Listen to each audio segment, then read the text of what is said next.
اعوذ باللہ من الشیطان الرجیم بسم اللہ الرحمن الرحیم فخلف من بعدهم خلف اضاعوا الصلاة واتبعوا الشہوات فسوف یلقون غیا۔ سورہ مریم کی آیت نمبر 59 جہاں سے آج کا درس شروع ہو رہا ہے۔ اس سے پچھلی آیت میں انبیاء کا تذکرہ کیا تھا اور یہ بتایا کہ نسل آدم کی ذریت میں، حضرت آدم کی نسل میں سے حضرت نوح کی نسل میں کچھ نبی تھے اور حضرت نوح کے ساتھیوں کی نسل میں سے بھی نبی تھے۔ حضرت نوح کی نسل میں حضرت ابراہیم علیہ السلام، ان کے 2 صاحبزادے، ایک حضرت یعقوب جن کا لقب اسرائیل بھی تھا، ان کی نسل میں بھی نبی ہوئے، اور حضرت ابراہیم علیہ السلام کے پہلے صاحبزادے حضرت اسماعیل کی نسل میں بھی نبی، اور ان کی ذریت میں نبی بھی ہوئے، لیکن ان کی ذریت میں، ان کی نسل میں، ان نبیوں کے بعد آنے والے لوگوں میں سے وہ بھی تھے جنہوں نے صلاۃ کو ضائع کیا۔ ضروری نہیں کہ نبیوں کی نسل میں، انبیاء کی نسل کے اندر سارے پاکیزہ لوگ ہوں، تو ہر انسان کو الگ آزادی دی گئی ہے۔ حضرت ابراہیم علیہ السلام نے اللہ سے دعا مانگی تھی کعبے کی تعمیر کے وقت، جب ان کو یہ سرٹیفکیٹ دیا اللہ نے کہ ہم نے تمہیں قوموں کا امام بنایا، فوراً انہوں نے اللہ سے درخواست کی وَمِن ذُرِّيَّتِي،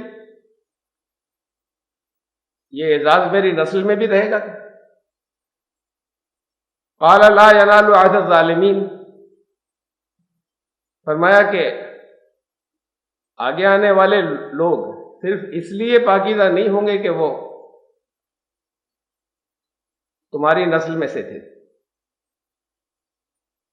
اپنے اعمال کی بنیاد پر ہوں گے، اس میں وہ بھی ہوں گے جو ظلم کرنے والے ہوں گے، میرا عہد ظالموں سے نہیں۔ پھر ایسے لوگ ان انبیاء کی نسل سے انبیاء کے بعد بھی ہوئے جنہوں نے صلاۃ کو ضائع کیا۔